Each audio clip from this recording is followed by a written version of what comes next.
सात भाइयों की लाडली एक बहन थी। तो सातों भाई उसको बड़ा प्रेम करते थे। धीरे धीरे बड़े भाई का विवाह हुआ, फिर दूसरे का, तीसरे का, चौथे का, पांचवे का, छठे का, सातवें का, सातों भाइयों का विवाह हो गया। वो लाडली बहुत थी बहन, उस भाई का भी उस बहन का भी विवाह हुआ। विवाह होने के बाद पहली करवा चतुर्थी यानी करवा चौथ, चौथ का व्रत पड़ा। तो उस बहन ने कभी भी व्रत नहीं करा था, उस बहन ने कभी व्रत नहीं करा था।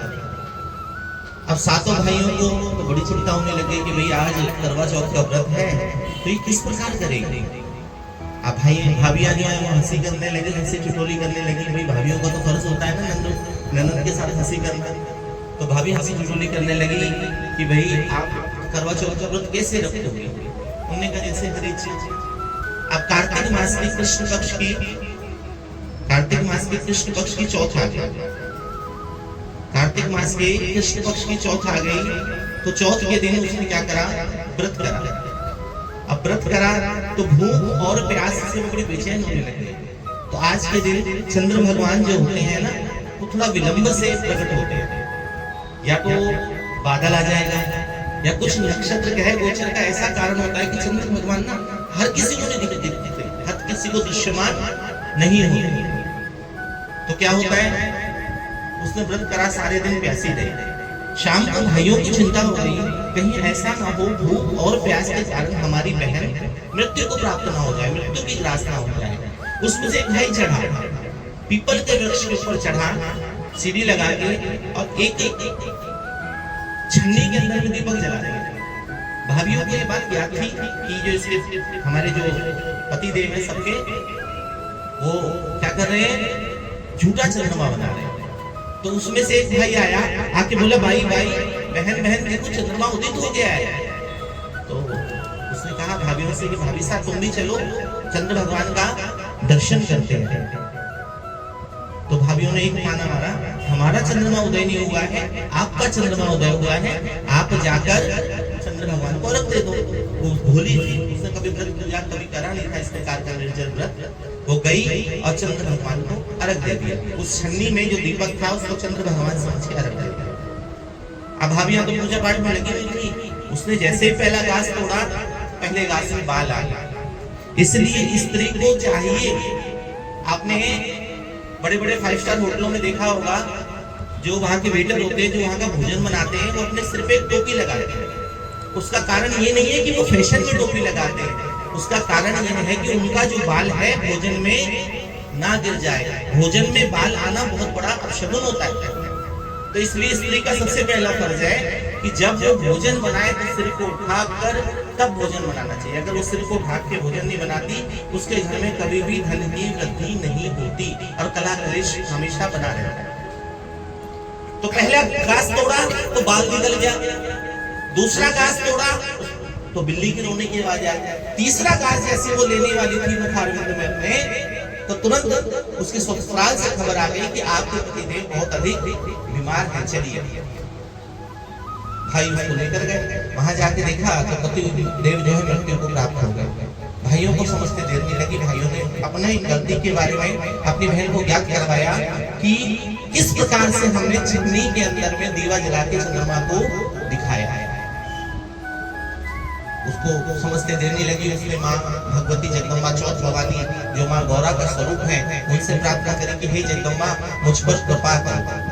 तो माँ ने साक्षात आकर आज्ञा दी कि पूरे साल जितने भी चौथ के व्रत आते हैं उन चौथ के व्रत को करना, और जब अगले साल कार्तिक मास में करक चतुर्थी यानी करवा चौथ का जो व्रत आएगा, उस व्रत के दिन तुम निर्जल व्रत करना, और मैं रूप बदलकर भेष बदलकर करवा देने आऊंगी, तब तुम मेरे चरण छूना और आशीर्वाद देंगे।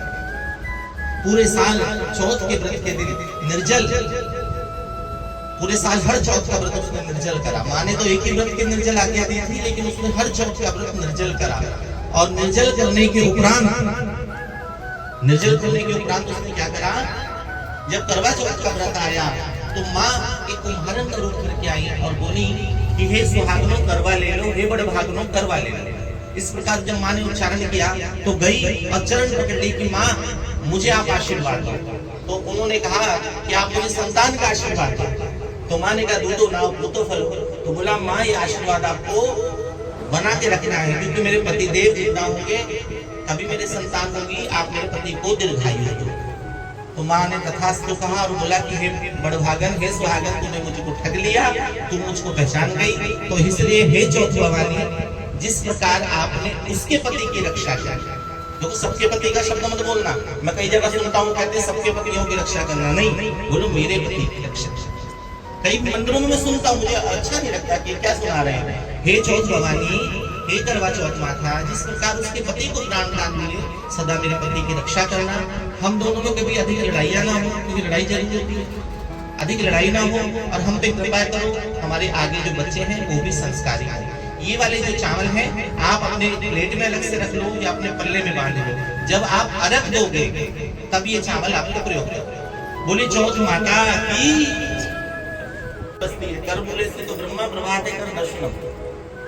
चावल लेने में सबने अपने हाथ में यहाँ पे रखिएगा, देखिए यहाँ पर शुरुआत में, हाँ एक दूसरे से समझ लीजिए। बोले गणेश जी महाराज की, विंध्याचल जी महाराज की। देखिए कोई भी लोकाचार का जो व्रत होता है उस व्रत में गणेश जी की कथा बाद में होती है।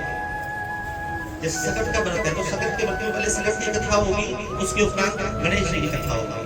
अहोई का व्रत होगा, अहोई माता की कथा पहले होगी और उसके बाद में किसकी होगी, गणेश जी की। ये कहा जाता है एक बुढ़िया थी, अंधी थी बचपन से, विवाह हो गया, बालक हो गए, बालकों का विवाह हो गया, पोता पोती हो गए, वो गणेश जी की बड़ी हृदय से सेवा करते। एक दिन की बात है, गणेश जी महाराज प्रसन्न हो गए, बोले हे लोटनी है बुढ़िया, तुझे कुछ मांगना है तो तू मांग। उसने बोला गणेश जी महाराज मैं तो अपनी बुढ़िया हूँ, मुझे क्या ज्ञान, मैं क्या मांगू। बोला बेटा फिर भी देख ले, तुझे कुछ मांगना है तो मांग ले। उसने पूछा कि कल बताऊंगी गणेश जी, गणेश जी कल बताऊंगी मुझे क्या मांगना है। गणेश जी तथास्तु कह के चले गए, अंदर ध्यान हो गया। अब बुढ़िया ने क्या करा, सबसे पहले अपनी बहुओं से मांगा। बहुओं ने कहा अम्मा अब तुम्हारी कितनी जिंदगानी रह गई है, एक काम करो, नाती पोता अच्छा मांग लो कि नाती पोतों को अच्छे संस्कार हो, नाती पोतों का व्यापार अच्छा चले। वो कहने लगी हाँ। बेटों से पूछा तो बेटों ने कहा माँ तुम्हारी तो उम्र बीत गई है, मांगना है तो धन मांग लो। उसने उनको भी हाँ कर दिया। अब वो पड़ोसियों के पास आए। अच्छा पड़ोसी ना सबके शुभ चिंतक होते हैं, सभी के पड़ोसी अच्छे होते हैं, भगवान पड़ोसियों को बना के रखे। तो पड़ोसियों से पूछा कि भाई मुझे क्या मांगना चाहिए, तो पड़ोसियों ने पता क्या बोला, बोला कि क्यों अम्मा, क्यों धन मांगे और क्यों नाती पोता का व्यापार मांगे, तूने बचपन से संसार नहीं देखा, तू अपनी आंख मांगे।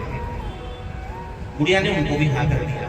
अगले दिन गणेश जी महाराज प्रकट हुए, बोले गणेश जी महाराज की जय हो। तो गणेश जी महाराज प्रकट हुए, बोले बुढ़िया पूछ लिया तूने क्या मांगना है। उसने पूछा, बोला हे गणेश जी महाराज अपने नाती पोते को सोने के कटोरे में दूध पिलाऊं।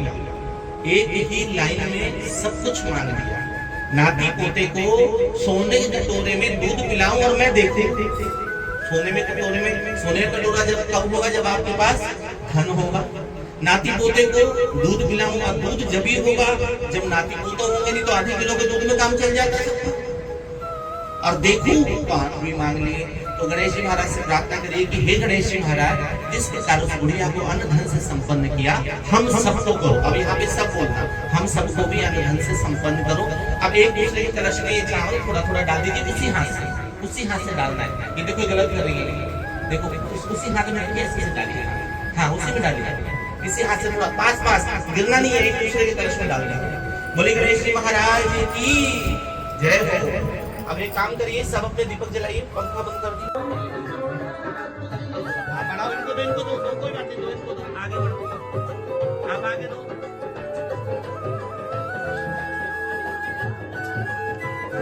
बढ़ाओ उनको दो।